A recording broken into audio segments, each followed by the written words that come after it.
In less than a single human lifetime, the average man's testosterone has fallen by up to 30%, a decline so steep that young men today are statistically weaker than their grandfathers. Was this inevitable? Or is an invisible force behind the end of men, the global testosterone crisis? What is causing this unprecedented collapse, and can it be stopped before the damage becomes permanent? Testosterone, the hormone that once defined the vigor of a generation, is vanishing at a rate that staggers even the most seasoned scientists. In the late 1980s, a healthy 30-year-old man could expect a total testosterone level around 500 nanograms per deciliter. Today, that same man, matched for age, weight, and health, registers closer to 370. That is a drop of more than 25% in less than 4 decades, confirmed by cohort after cohort from the United States, Europe, and Israel. The numbers are not limited to isolated studies or a single country. The same trend echoes across continents, from Massachusetts to Tel Aviv. The decline is not just chemical, but physical. Grip strength, a marker of male vitality tracked in military archives and health surveys, has dropped in lockstep with hormone levels. In the 1970s, young men averaged 45 to 50 kilograms of force on a dynamometer test. Their grandsons, tested under the same protocols, now struggle to break 40. That is a loss of nearly 20%, the difference between opening a stubborn jar and failing to twist the lid. These are not projections or future worries. They are the lived reality of a generation. The data, drawn from tens of thousands of men, reveal a collapse that cannot be explained away by aging or obesity alone. This is a foundational shift, visible in charts and felt in the hands of fathers and sons. The question is no longer whether the crisis exists, but how deep it runs, and what, if anything, can stop it. Scientific certainty demands more than dramatic numbers. The story of testosterone's decline is pieced together from decades of research, but even the most rigorous studies come with caveats. Most of the data relies on large population samples, often gathered from men tested for unrelated health reasons. The baseline year, usually the late 1970s or early 1980s, marks a world before the digital revolution, when physical labor was still the norm for many. Since then, the workforce has shifted from factories and fields to offices and screens, with daily activity levels dropping sharply. This change in how men live and work forms an invisible backdrop to the hormone crisis. Measurement itself is not immune to error. Early testosterone assays, often based on radioimmunoassay or first-generation immunoassays, tend to overestimate results compared to today's more precise liquid chromatography methods. While researchers adjust for these differences, some uncertainty remains. Cohort effects, the subtle ways that generational health, diet, or even air pollution can shape entire populations, add another layer of complexity. Comparing a 60-year-old in 1987 to one in 2020 is not just a matter of numbers. It means accounting for everything from smoking rates to the rise of processed foods. Still, the downward trend persists even after controlling for obesity, age, and assay drift. The decline cannot be pinned on a single factor or blamed on measurement quirks alone. The evidence, while imperfect, is consistent enough to demand attention. Understanding these limitations is essential before searching for causes. Only by grounding the crisis in careful science can its roots and possible solutions be traced. Plastic is everywhere, in water bottles, food containers, receipts, and even the air.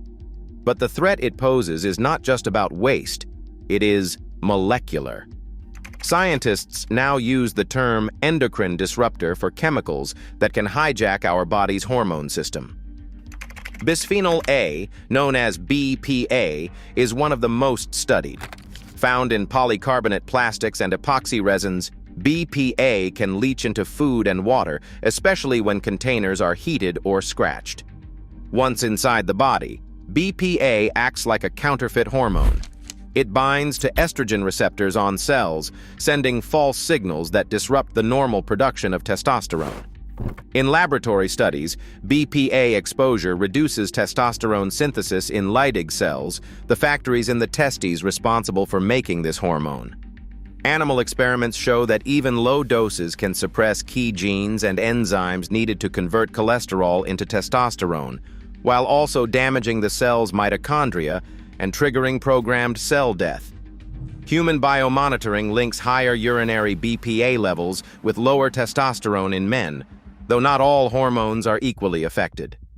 The evidence is worrying and consistent across multiple studies. Microplastics, the tiny fragments that break down from larger plastics, have been detected in human blood, lungs, and more recently in testicular tissue. These particles often carry BPA and other disruptors, acting as delivery vehicles deep inside the body. Once lodged in sensitive tissues, they may amplify the risk of hormonal interference. While the full impact on human fertility is still under investigation, one fact is clear: these chemicals are not rare. More than 90% of people tested in national surveys show measurable levels of BPA or phthalate metabolites in their bodies. The invisible threat is now a daily reality, woven into the fabric of modern life. Each plastic bottle or food wrapper can represent a potential hormonal disruptor. The danger is not theoretical, it is measurable and ongoing. Phthalates, the chemicals that give plastics their flexibility, have become nearly impossible to avoid. They are mixed into shampoos, lotions, vinyl flooring, and even the coatings on medication pills.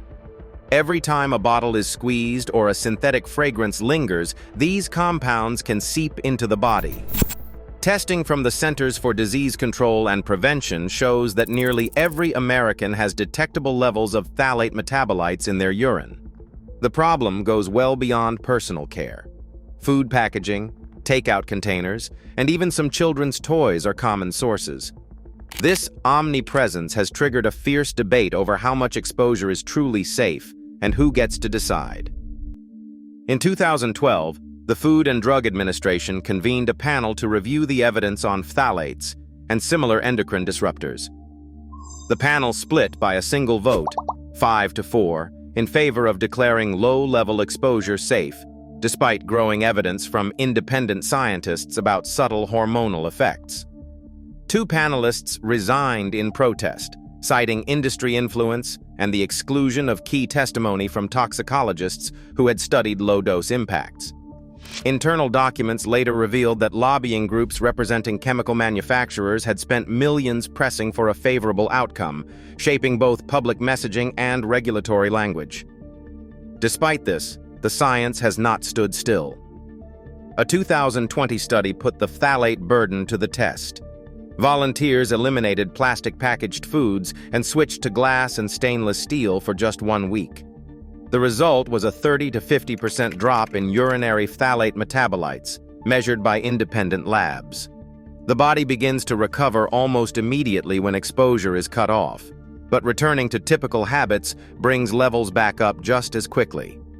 The scale of exposure, the regulatory gridlock, and the measurable impact of even short-term avoidance all point to a risk that is both widespread and largely unaddressed. The daily choices made in bathrooms and kitchens have become a front line in the fight for hormonal health. Inside the body, testosterone is shaped by a web of biological processes, each with its own weak point. One of the most significant is the role of fat tissue itself. As body fat increases, so does the activity of an enzyme called aromatase. Aromatase acts like a molecular switch, converting testosterone into estrogen. In men with higher levels of body fat, especially around the abdomen, this conversion accelerates. The result is a double blow. Not only does testosterone fall, but estrogen rises, tilting the hormonal balance away from what the body expects. Sleep is another crucial factor. Testosterone is produced in pulses, with the largest surge arriving during the first few hours of deep sleep. Studies using polysomnography, an overnight brain and hormone monitoring technique, show that men who sleep less than 6 hours a night see their morning testosterone levels drop by as much as 50% compared to those who get a full night's rest. These changes are not subtle. Even a single week of restricted sleep can halve the body's natural hormone peak, leaving men groggy and depleted before the day even begins. Sleep matters. Stress, too, leaves a mark.